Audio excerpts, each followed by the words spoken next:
Hello नमस्कार दोस्तों, स्वागत है आप सभी का। दोस्तों इस वीडियो हम महत्वपूर्ण अनुच्छेद देखने वाले हैं जो पिछले दोस्तों कई एग्ज़ामों में इन्हीं प्रश्नों को यहाँ पर एग्ज़ाम में पूछा गया है और आने वाले सभी एग्ज़ाम के लिए बहुत ही महत्वपूर्ण होगा। तो दोस्तों आपको पता है कि अनुच्छेद से हर एग्ज़ाम में 2 से 3 क्वेश्चन यहाँ पर मिलते हैं। तो ये दोस्तों हमारा पार्ट नंबर 1 होगा, जिसमें दोस्तों हम महत्वपूर्ण अनुच्छेद करेंगे। इसके बाद हम दोस्तों सेकेंड पार्ट में करेंगे। तो इसमें दोस्तों हम टोटल 20 क्वेश्चन रखे हैं जो कि अलग अलग अनुच्छेद हैं। तो आप कह सकते हैं कि 20 अनुच्छेद इसमें हैं। तो कितने क्वेश्चन यहाँ पर दोस्तों आपके सही होते हैं या कितने आपको याद हैं, ये लास्ट में आपको कमेंट कर कर ज़रूर बताना है। तो चलिए देखें पहला क्वेश्चन। देखिए, विधि के समक्ष समता किस अनुच्छेद में है। तो विधि के समक्ष समता का मतलब हो दोस्तों कि कानून के लिए सब समान हो, यानी किसी में भेदभाव ना हो, सब समान हो। तो ये किस अनुच्छेद में कहा गया है।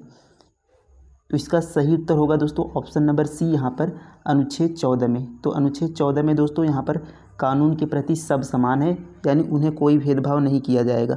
तो अनुच्छेद 14 क्या हो जाएगा, यहाँ पर सही उत्तर हो जाएगा, यानी ऑप्शन सी क्या हो जाएगा, सही उत्तर हो जाएगा। अगला प्रश्न देखेंगे।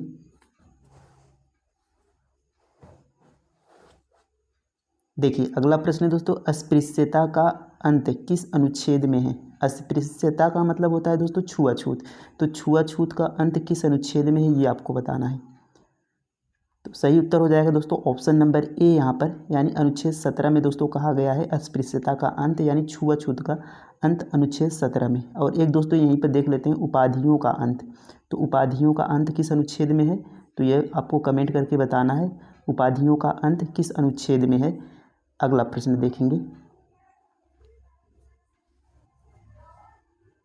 देखिए अगला प्रश्न है दोस्तों कि बोलने की स्वतंत्रता किस अनुच्छेद में है। तो बोलने की स्वतंत्रता जो दी गई है, जिस तरीके दोस्तों आप प्रेस वालों को देखते हैं, तो उन्हें जो स्वतंत्रता मिली है वह इसी अनुच्छेद से मिली है। तो किस में है ये आपको बताना है। तो इसका जो सही उत्तर हो जाएगा दोस्तों ऑप्शन नंबर डी यहाँ पर सही उत्तर हो जाएगा। अनुच्छेद 19 में दोस्तों बोलने की स्वतंत्रता या अभिव्यक्ति की स्वतंत्रता दी गई है। कभी कभी क्वेश्चन पूछ लिया जाता है कि प्रेस की स्वतंत्रता किस अनुच्छेद के तहत है, तो आपको अनुच्छेद 19 वहाँ पर लगाना है। अगला प्रश्न देखेंगे।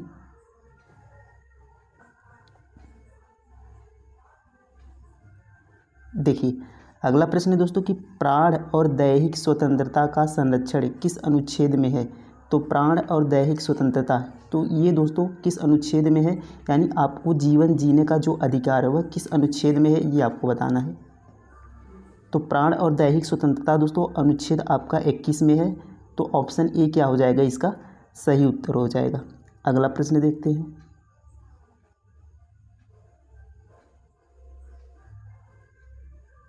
देखिए अगला प्रश्न है दोस्तों यहाँ पर कि प्रारंभिक शिक्षा का अधिकार किस अनुच्छेद में है। तो प्रारंभिक शिक्षा का अधिकार दोस्तों किस अनुच्छेद में है, ये आपको बताना है। तो सही उत्तर हो जाएगा दोस्तों ऑप्शन नंबर यहाँ पर बी, यानी 21 का, अनुच्छेद 21 का में दोस्तों ये प्रारंभिक शिक्षा का अधिकार है, ये आपको याद रखना है। अगर दोस्तों पूछे किस संशोधन द्वारा जोड़ा गया, तो 86वां संशोधन दोस्तों होता है 2002 में इसे जोड़ा गया 21 का में। तो इसको आपको याद रखना है। अगला प्रश्न देखेंगे। देखिए अगला प्रश्न दोस्तों कि धर्म, मूल, वंश, जाति, लिंग या जन्म के आधार पर भेदभाव का निषेध किस अनुच्छेद में उल्लिखित है। यानी दोस्तों किसी भी व्यक्ति को धर्म, मूल, वंश, जाति या लिंग के स्थान के आधार पर भेदभाव का जो निषेध है, यानी ये नहीं किया जाएगा, ये किस अनुच्छेद में उल्लिखित है, ये आपको बताना है। तो सही उत्तर हो जाएगा दोस्तों ऑप्शन नंबर डी, यहाँ पर अनुच्छेद 15 में उल्लिखित है। और हमने दो बताया था दोस्तों अभी कि विधि के समक्ष समता, यानी विधि यानी कानून सभी को समान रूप से देखेगा, ये अनुच्छेद 14 में था। और अनुच्छेद 15 में है दोस्तों किसी भी धर्म, किसी भी लिंग, जाति के आधार पर कोई भेदभाव नहीं करेगा, ये अनुच्छेद 15 में है। अगर पूछे कानून के समक्ष समानता, तो अनुच्छेद 14 में, ये आपको याद रखना है। अगला प्रश्न देखते हैं।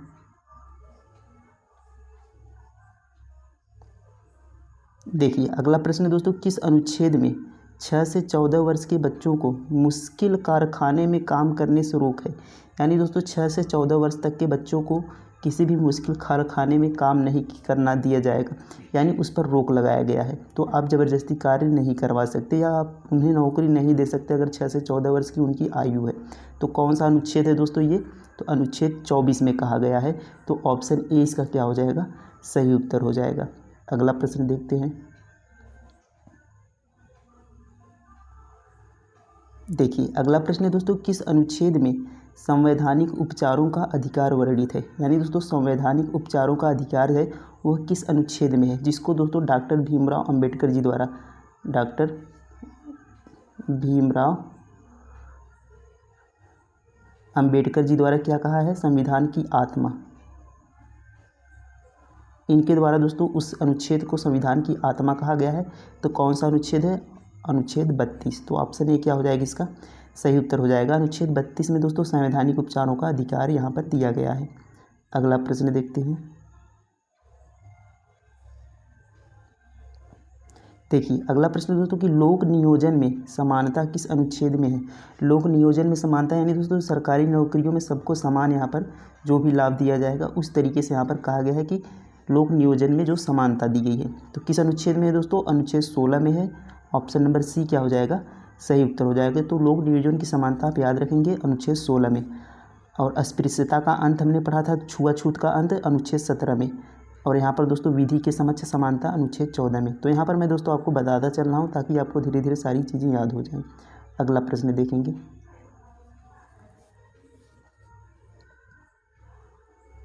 देखिए अगला प्रश्न दोस्तों, मानव के दुर्व्यापार, मानव तस्करी और बलात्सर्म का निषेध किस अनुच्छेद में है?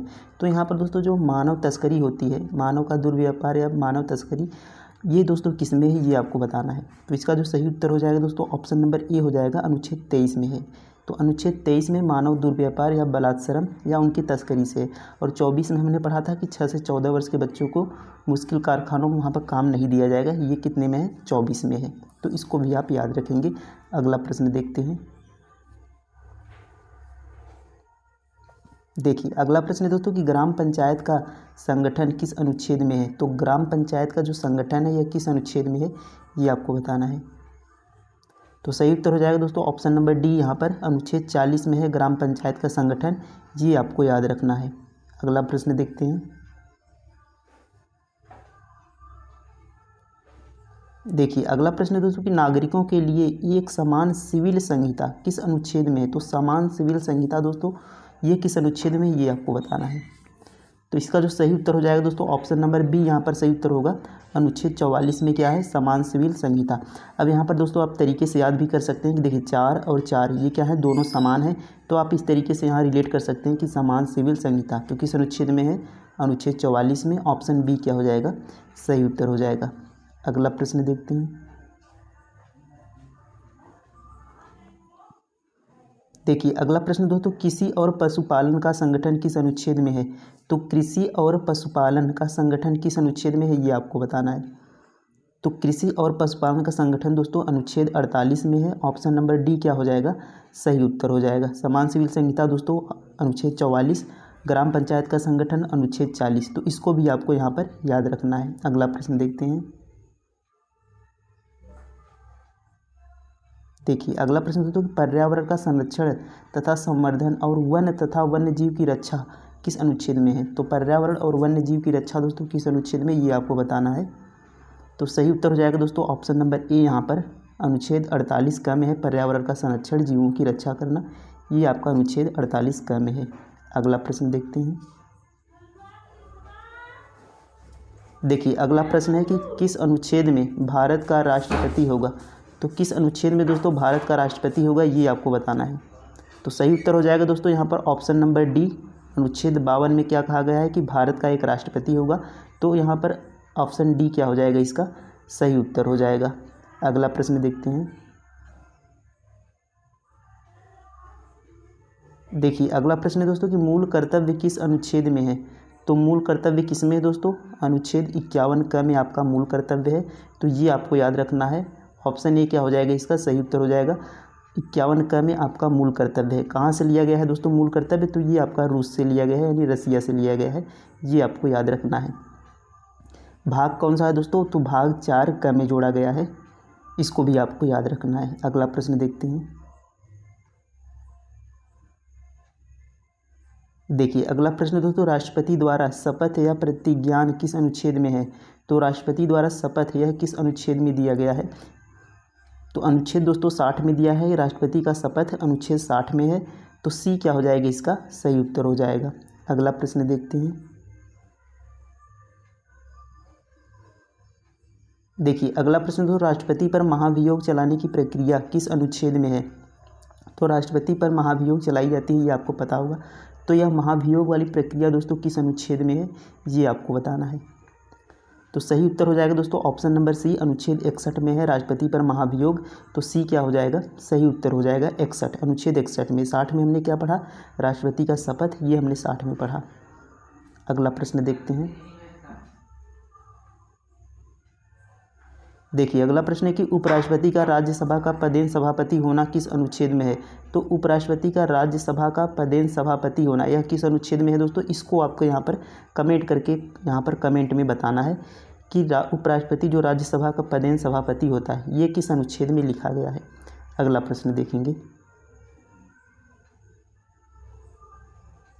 देखिए अगला प्रश्न है कि भारत का उपराष्ट्रपति किस अनुच्छेद से संबंधित है। तो भारत का जो उपराष्ट्रपति है दोस्तों वह किस अनुच्छेद से संबंधित है। तो इसका जो सही उत्तर हो जाएगा ऑप्शन नंबर ए, यहाँ पर सही उत्तर हो जाएगा अनुच्छेद 63 में भारत का यहाँ पर उपराष्ट्रपति दिया गया है। तो आप यहाँ पर अनुच्छेद 63 याद रखेंगे। तो यहाँ पर 61 में हमारा क्या था दोस्तों, 61 में हमारा था महाभियोग, इसको भी आपको यहाँ पर याद रखना था। तो ये दोस्तों हमारे कंप्लीट होते टोटल 20 क्वेश्चंस, और जो भी महत्वपूर्ण अनुच्छेद थे दोस्तों उसको हमने यहाँ पर कवर किया। तो ये हमारा पार्ट 1 था। अभी सेकेंड में हम दोस्तों इससे भी आगे जो भी महत्वपूर्ण क्वेश्चंस बनेंगे अनुच्छेद से वो भी हम दोस्तों इस वीडियो में कवर करेंगे। तो उम्मीद है दोस्तों आपको पसंद आया होगा। तो वीडियो कैसा लगा कमेंट में ज़रूर बताइएगा। Thank you.